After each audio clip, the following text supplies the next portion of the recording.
Welcome to Family Gaming. Today we have a Skyrim video. We're going to be going over how to do a vampire build. And I got some twists and turns that you may not have thought of. But first, we got to become a vampire. So, straight out of Helgen, you can come down to Bloodlet Throne. It's southwest of Helgen in the beginning of the game. This is obviously footage. I forgot to upload the footage when I first came out of Helgen. But this is a little bit on the game. I'm around level 15 or 16. When I showed you this. But in here, Bloodlet Throne, you can walk in here, you will find two vampires. Do not fight the gargoyle if possible. The gargoyle at your level when you first come out is going to be rough. But here are the two vampires. Let them attack you a little bit until you catch the vampire disease, Sanguinar Vampiris. This is the gargoyle. I'm going to beat him up just to make you feel better if you died to the gargoyle. Just remember, I whooped his ass already.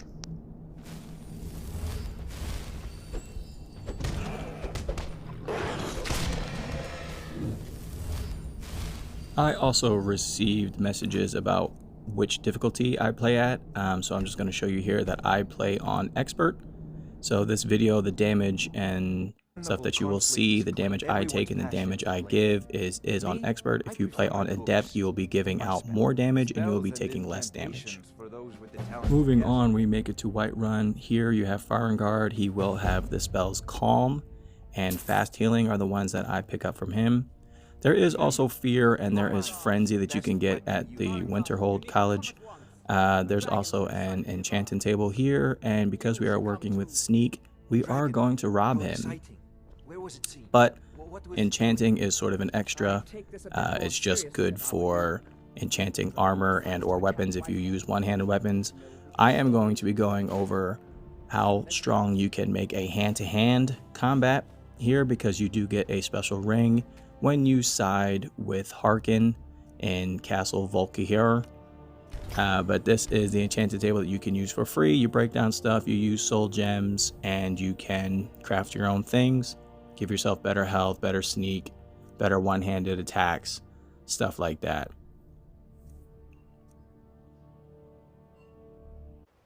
Now, when you become a vampire, it is good to know that when you do not feed, you do get stronger powers. You are a little bit stronger, but your health does take a blow.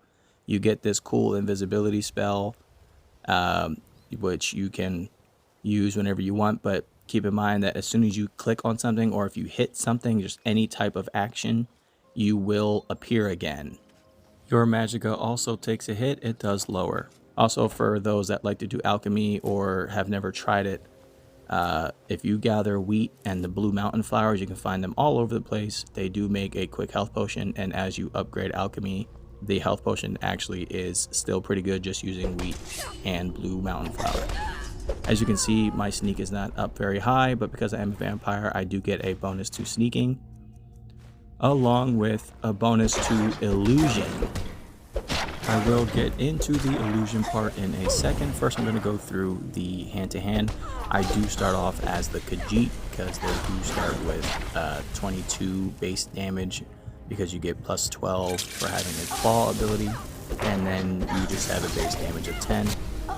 So you do start off with 22, which is far greater than any other weapon to start with. And then we do go and grab the gloves of the pugilist in Riften. You find it in the Ratway. As you can see here, when this dragon actually lands in the beginning of the game, this is before I have any things that you get from any of the perks that you get from vampirism, which I will explain in a second.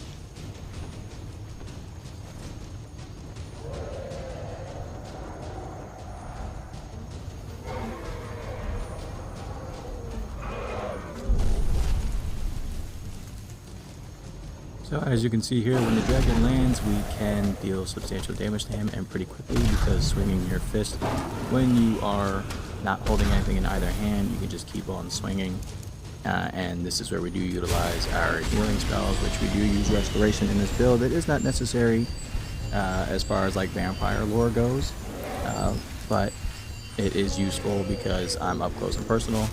And if you are also somebody like me that likes a bit of a challenge and you decide to go hand to hand, you will also most likely need healing or restoration spells as well, but again, not necessary as far as being a vampire goes. It's just nice to have. You do take substantial damage from fire, so keep that in mind when you are playing. If you are fighting mages and stuff, fire damage does hurt, but again, if you use enchanting and you find something that is fire resistant, you break it down and you can put the fire resistance on a bunch of articles of clothing, so you can boost your fire resistance. I ended up finding a necklace that did 15% fire resistant, and I made boots that were 10% fire resistance.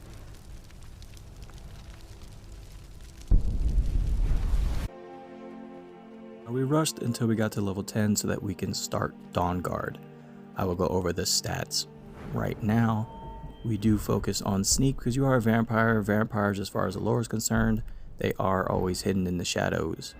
Now the armor doesn't necessarily matter. I chose light armor because they make less noise, just to fit with the sneaking build. However, with the illusion spell, you do get muffle, and so if you're wearing heavy armor and you use muffle, basically it'll negate the sound that you make anyway. So you can run either armor build you want. It doesn't matter if it's light or heavy because you can utilize muffle. Now the other thing that I focused on was enchanting. Because of the armor pieces, it was to negate damage. They don't really have many pieces where you can bump up your hand-to-hand. There's really just the gloves of the pugilist, which I was already wearing. I did use restoration again because I did like to get up close and personal. With the hand-to-hand combat, I didn't exactly have a choice. Now, if you are running a one-handed build instead of the hand-to-hand, your sneak damage is obviously going to be much more substantial than mine. But here with illusion, again, you get a 25% buff to all of your illusions from the rip, just from being a vampire. So when you use hypnotic gaze and kindred mage, you are also giving yourself 25% on top of the bonus that you get from the perk itself. So I used calm, and I never thought to use calm, but honestly, calm could be used in every build because it just gets rid of an enemy. If you use calm in the middle of a fight, the enemy will just simply stop attacking you. We also used alchemy because of those potions when you need them in dire situations. So here we are at Dawn Guard, and we start the quest. We save Serana, and you have to choose to accept Harkin's gift at Castle Volkahar when you get there. This gives you the Dragon Lord. In your right hand, you do have a Drain Health spell, and you also absorb that health. So as you're getting hit and you're hitting them, you will continuously give yourself more health, as you can see at the bottom there. Now in your offhand, as you progress in the game and you get kills, you do get perks for just simply the Vampire Lord. It's not your character when he's not in Vampire Lord. So you have to get kills with the Drain Health in order for it to count towards your Vampire skill points. If you just walk up to them and smack them all game, you're never going to upgrade your person. Your vampirism will never upgrade if you just smack them.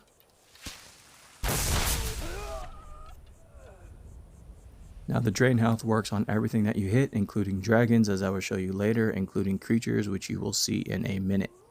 Now in the offhand, just to start, you do get to raise the dead. So you do, just like every other vampire in this game seems to do, if you kill something, you can raise them up, and you can have them fight alongside you. That includes creatures as well. Keep in mind that the debuff that you get when you are in sunlight, that also applies when you are in the Vampire Lord form.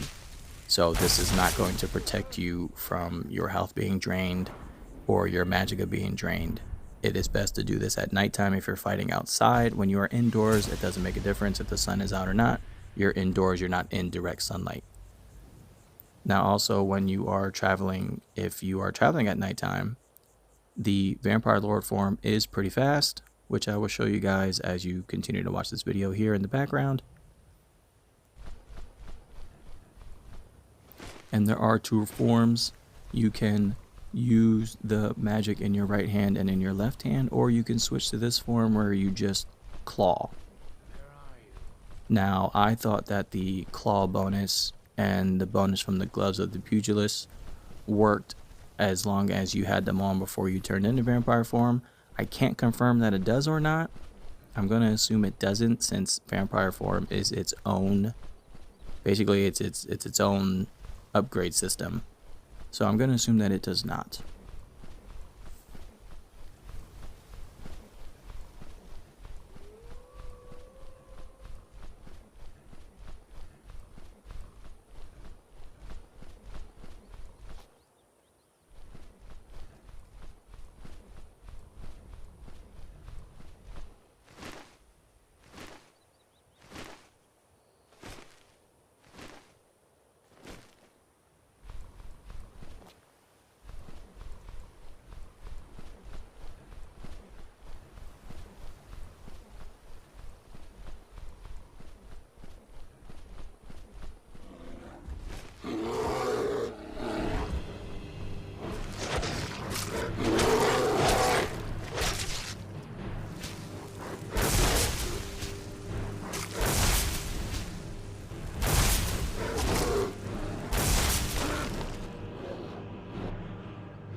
Now here we are. I'm going to purposely walk up to this grove here so that everything comes after me, and I'm going to show you that it does work the same on creatures. As well as raising the dead, it can be quite useful if you decide to use it. So here we got a nice little saber cat, Spriggan and another saber cat. We're gonna kill one of them, and then we're gonna have the dead one help us. Come on, big puppy, give us a hand. And there we are. We now have a teammate. What a teammate that is. Alright, time for you to die again. The other debuff you get from being in the sunlight, I forgot to mention, is that your health does go down, your stamina and your magicka do go down, but also you cannot regenerate. So waiting in the sun is not going to bring back your health, your magicka, or your stamina. And as you can see right there was the vampire perk chart. It is small, it's kind of self-explanatory, but the best thing in my opinion is getting the poison on your claws. I believe it is the third perk that you can pick up. It makes your melee damage substantial, which I am going to show you guys exactly what I mean right now.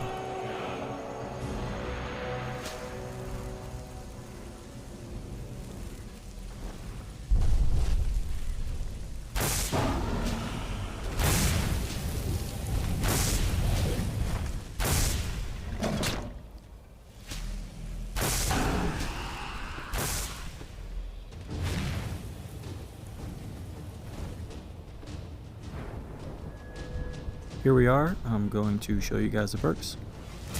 So blood magic is going to cost less, and our melee attacks are going to do 20 poison damage. And let's see how that works out for Mr. Dragon here. Yeah, look at that health bar, just draining away.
The Vampire Lord form is very simple. It's easy to use. It doesn't really require too much explaining.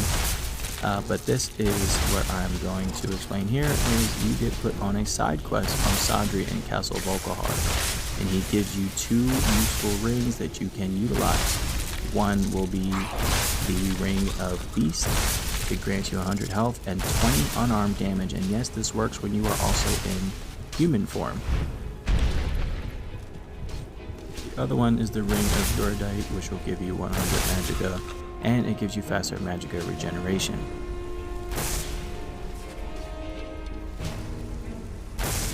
As you can see, the Drain Health spell is effective against the Falmer and anything else that you fight. I also have a perk where the bats surround me as I fight. The Vampire Lord is overpowered, and really if you die with him, well, honestly I don't know how you could die with him. Anyway, moving on. I have the Ring of the Beast on, and this poor dragon doesn't know what he's in for. Right now I am currently doing around 70 damage due to me being a vampire, me having the Ring of Beast on, me being a Khajiit, and having the gloves of the Pugilist on. And as you can see, this dragon is just not standing a chance. You just keep hacking away and keep clawing at his face, and eventually the dragon will just keel over.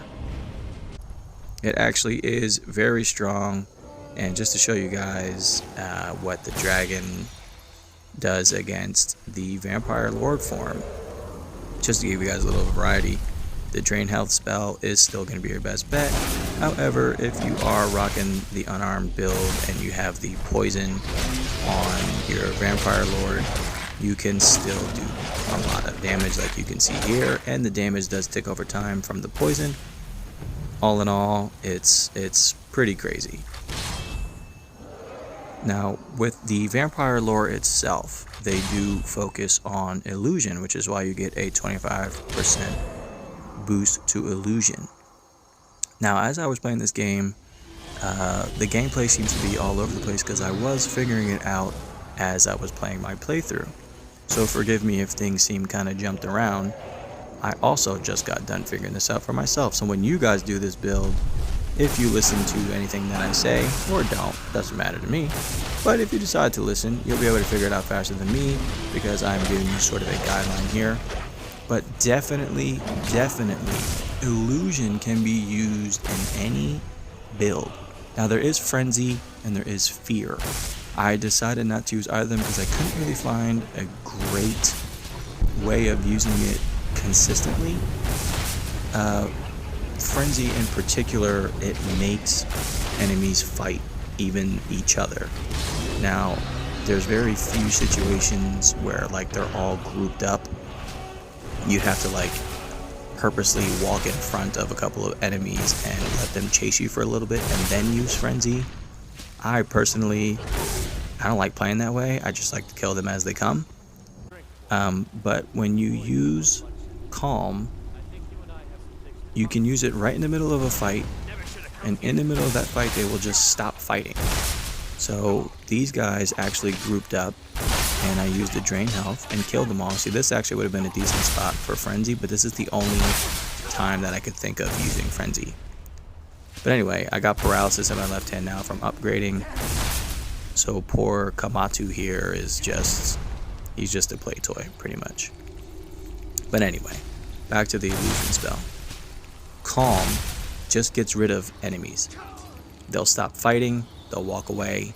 You can go right back to sneaking, and you can sneak up right behind them and you can hit them again.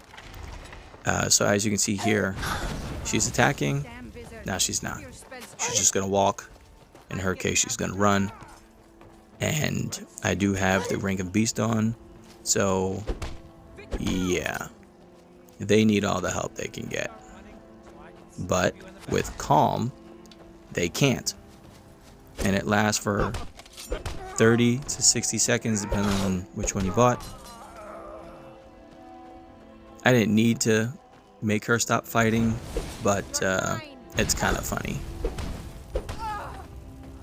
Now, because you have the boost of 25% from being a vampire, you don't have to get the upgraded version of Calm. I don't even know what it's called, but if you get Calm, you get Kindred of Mage, and if you get Hypnotic Gaze, you can be calming people and creatures up to level 30 to 32. So you can see here the Bandit Outlaw. They're usually a pain in the ass, but you can hit them, you can calm them, and then you can hit them again, and then you can calm them again. As long as you have Magicka available, you can just keep using it on the same enemy until they eventually die. Even down here with the Bandit Chief and another Outlaw. Basically, it was a 2-on-1. It was a 3-on-1. Sorry, I see that guy in the background. 3-on-1, but now it's back to 1-on-1 because I just told some guy to just stop fighting. I beat on the Chief, and this guy's kind enough to wait and let me heal up. And now I could box him out. Yeah. You picked a bad time to get lost, friend. Yeah, that's the stuff.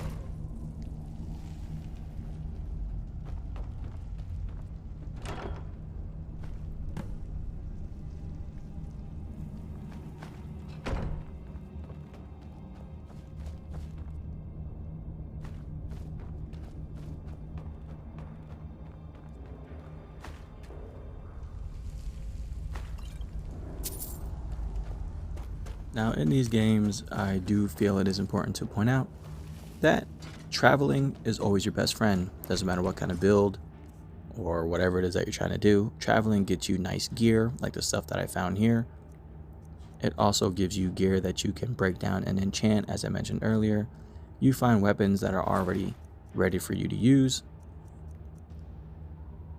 And it helps with leveling up.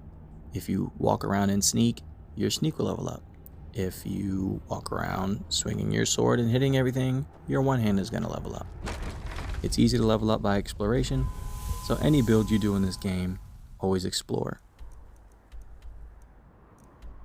I did a bunch of quests for people in Whiterun, and this is how I was able to level up quickly in this game. I usually don't go past level 25-ish.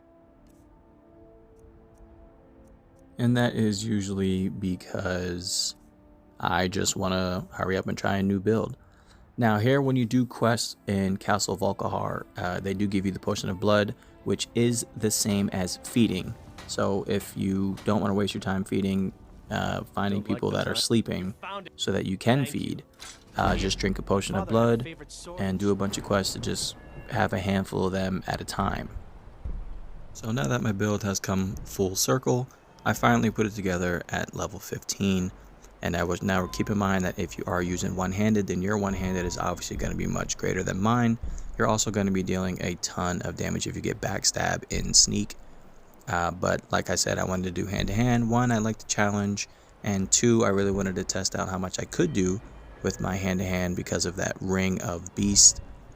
Now, I do have alchemy up. This is just for potions because I sometimes need health potions because my healing just doesn't cut it. It is quicker. Now, illusion is going to be your best friend. Make sure you get Animage. You're going to want to get Hypnotic Gaze and Kindred Mage, as well as the Novice and the Apprentice, just to cut your stuff in half. Like I said, I never went past Calm. Calm got me through this entire game because I was able to just, as you will see, I just completely negated somebody out of the fight, and then I went back to them when I was ready. My restoration by the time I finished was about around level 50, but really I just like the regeneration perk because it doubles your healing, so even a low level healing is going to get you a lot. Enchanting again is one of those things I ended around level 50, which I used to boost my resistances more than anything else, minus the gloves of the pugilist, which gave me that plus 10 damage in my unarmed combat.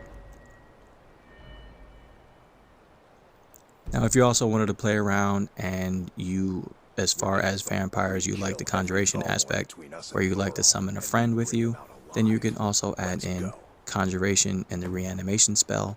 So every time that you beat somebody down, you can bring them back up and they will fight alongside of you.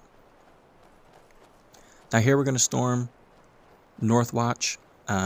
These elves are actually pretty tough. If you do this and you don't have help, you can easily die at Northwatch Keep. But I'm going to show you how simple I made this with the calm and with my hand-to-hand. This is how I ended up with my build. I do have the Ring of the Beast. I do have fire resistances, and those are pretty much my main articles that I have, as well as the Gloves of the Pugilist. Everything is boosting my unarmed. I'm doing between 60 to 70 damage with my unarmed. And then I use calm. If the fight gets too hectic, you calm somebody and you move on to the next, and when you're ready to fight the person that was calm, then you can go beat them down for free. Vampire Lord, as I said earlier, it is really self-explanatory to use the Vampire Lord perk tree. There's only like 8 things on there. You can max it out, but do remember that if you are in the Vampire Lord form, you are going to want to kill with the drain health. And as you can see here, I am still on expert as I am doing this. But keep in mind that the Vampire Lord form, if you just punch them, they're not going to die. Or if you summon a gargoyle or anything else and they end up with the kill, you're not going to get progress towards another perk point. You need to kill them with the drain health spell that is in your right hand when you are in your floating form. And as I said, if you decide to use one-handed, which I do recommend you don't use two-handed, because you want to have your offhand so that you can use your illusion spells and your conjuration spells. And if you decide to play around with fire, in the illusion perk tree there is aspect of terror, which will double your fire damage, because fire does count as a terror spell. And I hope you guys enjoyed this build. It actually was really fun. Maybe next time I do it, I will use one-handed just so I can see how much damage I can do with the sneak perks, with the backstab perk. I was hoping that my unarmed would have some form of boost, but it only does 2 times the damage and it doesn't upgrade with anything, which is unfortunate. Oblivion did a better job with unarmed than this game did. However, everything else, as far as skills are concerned, we're better in Skyrim. So that is a big plus. But thank you guys so much for watching my last video. Thank you guys so much for watching this video. I hope you guys take care. I hope you enjoyed. And if anybody has any comments, please feel free. I try to answer my comments as much as I can. And if you just want to tell me that I stink, you can do that too, because that's okay. Thanks for watching. No sign of him. I'll try and make this quick. No sign of him.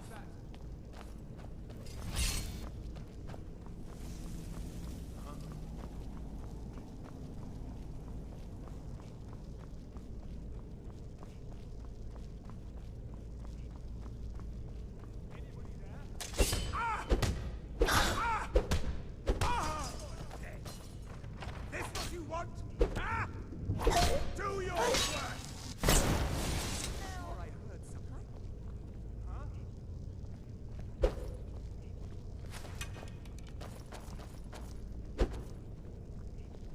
Is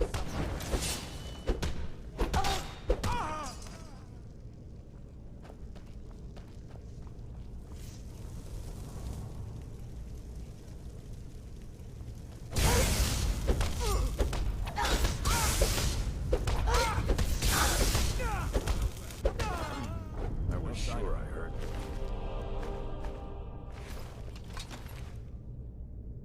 Is someone there?